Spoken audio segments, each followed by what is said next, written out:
আসছেন ডেপুটেশন দিতে, আপনাদের যে ন্যায্য দাবি, সেই দাবির সমর্থনে আমরাও আসি আপনাদের সঙ্গে। এ লড়াই সঠিক লড়াই, কারণ প্রতিনিয়ত যেভাবে আপনারা প্রত্যেক দিন পরিশ্রম করেন এবং আমাদের যারা ভবিষ্যৎ, যারা আগামী প্রজন্ম গড়ে উঠবে, তাদেরকে মাতৃসুলভ আচরণ করে আপনারা মানুষ করার দায়িত্ব নিয়েছেন, ভবিষ্যতে কারিগর করার, তৈরি করার যে দায়িত্ব নিয়েছেন, কিন্তু আপনারাই সমাজের সবচেয়ে অবহেলিত। এই সরকার, এখন আপনারা বক্তব্য শুনেছেন যে খেলা মেলা আর খেলা, এই সরকারের দায়িত্ব হচ্ছে খেলা মেলা আর খেলা। সরকার কিন্তু যারা উপযুক্ত কাজ করে, যারা সমাজের জন্য কাজ করে, তাদের জন্য সরকারের ভাবনা একবারও নেই, শুধু ভোটের ভাবনাটাই কিন্তু থাকে। আপনারা যারা আজকে এসছেন তাদের সবাইকে অভিনন্দন। সাধারণ একটা দাবি যে একটা মানুষ, আপনারা 10 টাকা করে পান পার ডে, 10 টাকাতে চা বিস্কুট কিন্তু এখন পাওয়া যায় না, কিন্তু প্রতিদিনের বেতন হচ্ছে আপনাদের 10 টাকা। মাথায় রাখেন যে যারা মিনিমাম একটা কাজ করে, ধরেন ডেলি লেবারের কাজ করে, লক্ষ্মীর ভান্ডার দিচ্ছি, লক্ষ্মীর ভান্ডারের বিনিময়ে তারা ভোট ব্যাংক বানাচ্ছে, অথচ যারা খেটে খাওয়া শ্রম বিনিময়ে দিয়ে থাকে, তাদের শ্রমের গ্রামের দাম তারা দিতে পারছে না। আপনারা জানেন মাটি কাটা কাজ করে যারা মহাত্মা গান্ধী রেগা প্রকল্পে কাজ করেছেন, তারাও বঞ্চিত, তারা মাটি কাটা টাকা আজ পর্যন্ত পায়নি। তাই আগে আমরা এই লড়াই এগিয়ে নিয়ে যাব।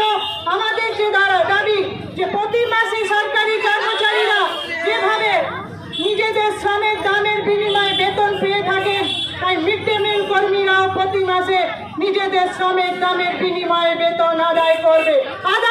তো এই লড়াই এগিয়ে নিয়ে যাবে তো নাকি? আপনারা এই লড়াই সামিল হবেন তো নাকি? এই লড়াই এগিয়ে নিয়ে যেতে হবে। আমরা দাবি করেছি যে ঈদ, দুর্গা পূজাতে যে বোনাস দেওয়া হয় সমস্ত সরকারি কর্মচারীদের, সেই বোনাস মিড ডে মিল বোনেদের, মা বোনেদের দিতে হবে।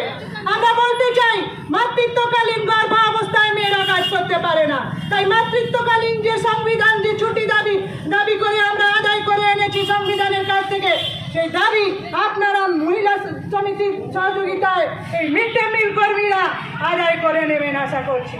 আমরা বলতে চাই যে প্রতিদিন যে মূল্য বৃদ্ধি হচ্ছে, এই মূল্য বৃদ্ধিতে রান্নাঘরে আগুন লেগে গেছে। একদিকে প্রধানমন্ত্রী বলছে যে মহিলাओं को मिला सम्मान, উজ্জ্বলা গ্যাস প্রকল্প, আর একদিকে গ্যাসের দাম বাড়িয়ে দিয়েছে। উজ্জ্বলা গ্যাস প্রকল্পে যখন সিলিন্ডার খালি হয়, তখন গ্যাস নিতে যখন আমরা যাই, সেই গ্যাসের দাম প্রধানমন্ত্রী কম করেননি। তাহলে সবচেয়ে বড় লড়াই এই মা বোনেদের লড়াই, সেই মা বোনেদের লড়াই। আজকে আমার লড়াকু সাথীরা রাস্তায় নেমেছে, আমরা আমাদের দাবি আদায় করব।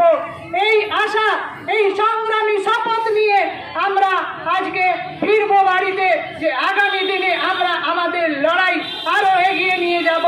আপনাদের সকলকে সংগ্রামী সমিতি চাচল ব্লক এবং জেলা কমিটি আপনাদেরকে অভিনন্দন জানাবে। ধন্যবাদ বোনেরা, আপনারা অনেকক্ষণ সময় দিয়েছেন।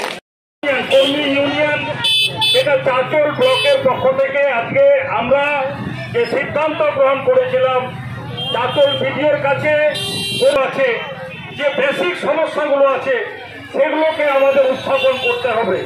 অর্থাৎ রন্ধন যেটা সরকারি পোষিতভাবে তাদেরকে তা কখনোই দেওয়া হয় না, এবং সেটাও দেখা যাচ্ছে যে যেটা গোটা ভারতবর্ষের মিড ডে মিল কর্মীদের, যেটা বাচ্চাদের খাওয়ার, এবং এক ডাকে সে আন্দোলনে ঝাঁপিয়ে পড়তে আন্দোলন চলছে।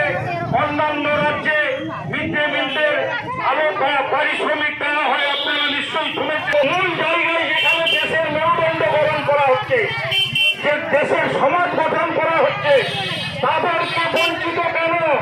তাদের প্রতি অবহেলা কেন? তাদের প্রতি বরাদ্দ বাড়ছে না কেন? তাদের মজুরি বাড়ছে না কেন?